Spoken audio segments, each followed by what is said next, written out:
नमस्कार, मी हवामान अभ्यासक अनिलराज मुलगे, राहणार मुलगे मळा, बार्शी, जिल्हा सोलापूर. दिनांक 2 जुलै. उद्या सकाळपर्यंतचा हवामान अंदाज.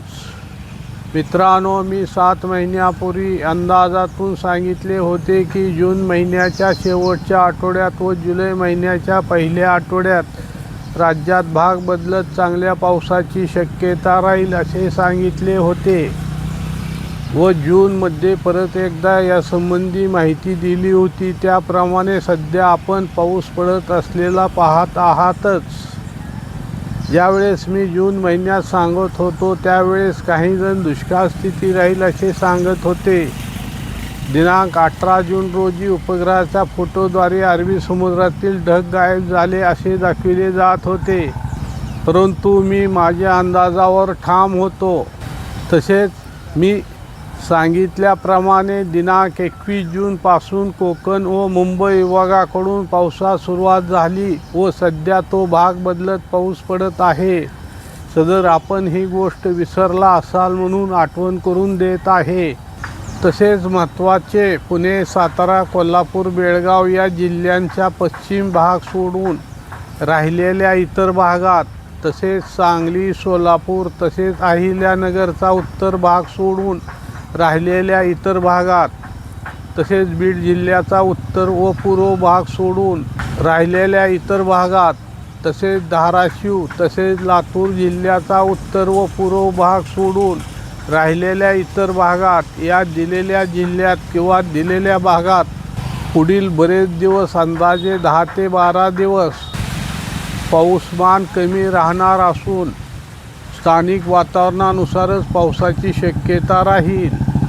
सदर हा अंदाज चालू हवामानावर दिला असून जर कमी दाबाचे क्षेत्र विदर्भाजवळ आल्यानंतर अचानक वातावरणातील बदलामुळे काही बदल झाल्यास आपणाला सांगितले जाईल.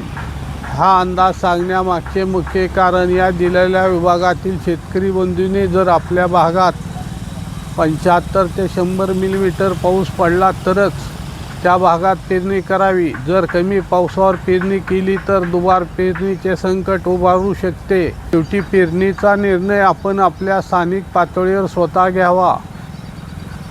तसेच आज मुंबई व उपनगरात, तसेच डहाणू, पालघर, तसेच नाशिक जिल्ह्याचा पश्चिम भाग, पुणे जिल्ह्याच्या घाटमाथ्यावर, तसेच जळगाव, तसेच धुळे जिल्ह्याचा पूर्व व दक्षिण भाग, तसेच बुलढाणा, गडचिरोली या दिलेल्या जिल्ह्यात किंवा दिलेल्या भागात वादळी वाऱ्यासह, विजासह मुसळधार ते अतिमुसळधार पाऊस पडण्याची शक्यता राहील.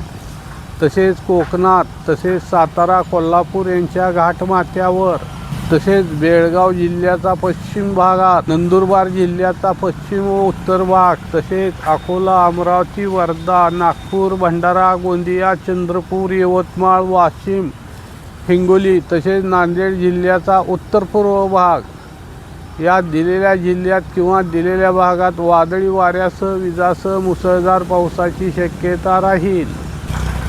तसेच धुळे जिल्ह्याच्या इतर भागात, संभाजीनगर, जालना, तसेच बीड जिल्ह्याचा पूर्व भाग, परभणी, तसेच नांदेड जिल्ह्याच्या इतर भागात, या दिलेल्या जिल्ह्यात किंवा दिलेल्या भागात वादळी वाऱ्यासह मध्यम ते मुसळधार पावसाची शक्यता राहील. तसेच नंदुरबार जिल्ह्याच्या इतर भागात, बीड जिल्ह्याच्या इतर भागात, तसेच लातूर, धाराशिव, सोलापूर, सांगली, अहिल्यानगर, तसेच पुणे, सातारा जिल्ह्याच्या इतर भागात, बेळगाव जिल्ह्याच्या इतर भागात, या दिलेल्या जिल्ह्यात किंवा दिलेल्या भागात स्थानिक वातावरणानुसार हलका ते मध्यम पावसाची शक्यता राहील. तसेच बार्शी तालुक्यात हवामान ढगाळ व सूर्यप्रकाश असे राहील. स्थानिक वातावरणानुसार तालुक्याच्या काही ठिकाणी हलका ते मध्यम पावसाची शक्यता राहील. एखादे दुसरे ठिकाणी मध्यम ते मुसळधार पावसाची थोड्या वेळ शक्यता राहील.